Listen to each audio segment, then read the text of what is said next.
โหน้ำอันนั้นตัวนี้ปลามีตัวนี้กับนางแปง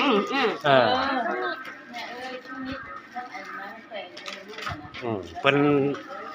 ปลาไปเพาะไปโมน้ำมัน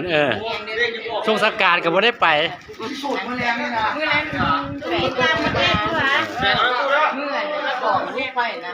เพิ่นก็เบิ่งเฟซเบิ่งหยังสุดท้ายล่ะไปนั่นเด้อว่าซั่น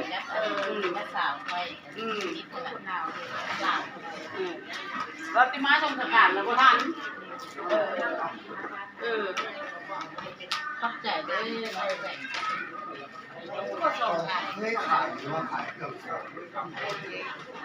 มีแต่ไทยบ้านเฮานะส่วนหลายเนาะแม่เพิ่นว่าอยากมาก ะสิเพิ่นได้บ้านได้หยังก็สิมาแหละเดือน9อันนั้นแปดเดือนเอ้ยอยู่นี่แม่เด้อเด้อนางเหลืองเหลืองเอ้าสบายดีพอดีถึงมาหามือห่อข้าวต้มเนาะ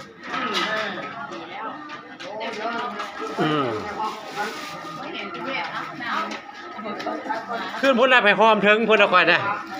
บ่ได้รอลงหอมโทรหาอีนี่เขานั่นหน้าว่าเราหอมกระทะแก่ด้วยไรน้อยเอาคนนั้นเอาจะอื่นเลยบอกไปมันก็ถามบอกนี่มา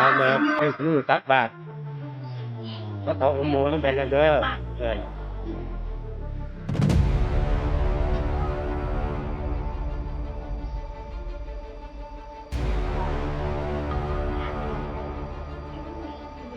ไทยบ้านเขาให้เจ้าเรียกการคำ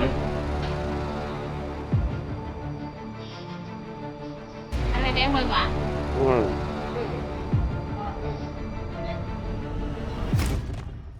แดงเด็ดคือหรอเด็ดเลยเด็ดไม่ดีเลย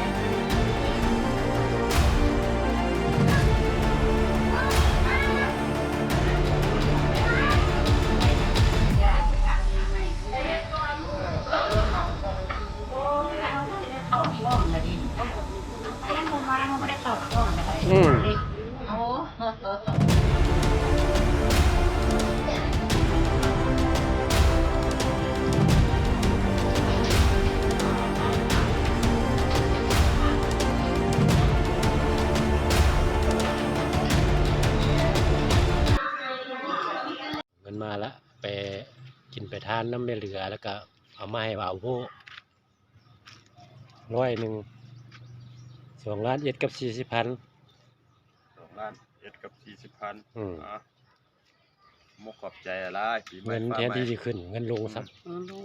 น้ำมันขึ้นไม่ได้ไปใส่มุมได้มึงว่ากับแบ่ฮะปีใหม่ฟ้าใหม่ความเก็บอย่าได้ความไข่อย่ามีเด้อผมขอบใจน้ำแม่น้ำน้องแปลงเพิ่นสมมาหั่นน่ะ100กูก็100แล้วก็เป็นสะพานบุญให้เพิ่นไปกินไปทานหั่น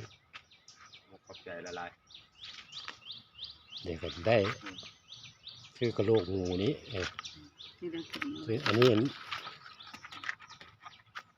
ไปเพาะเพิ่นกันดิได้2 ถุงอันนี้แหละ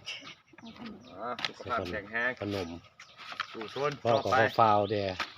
ซื้อปุ๋ยซื้อหยังมาใส่ผักใส่เนื้อแต่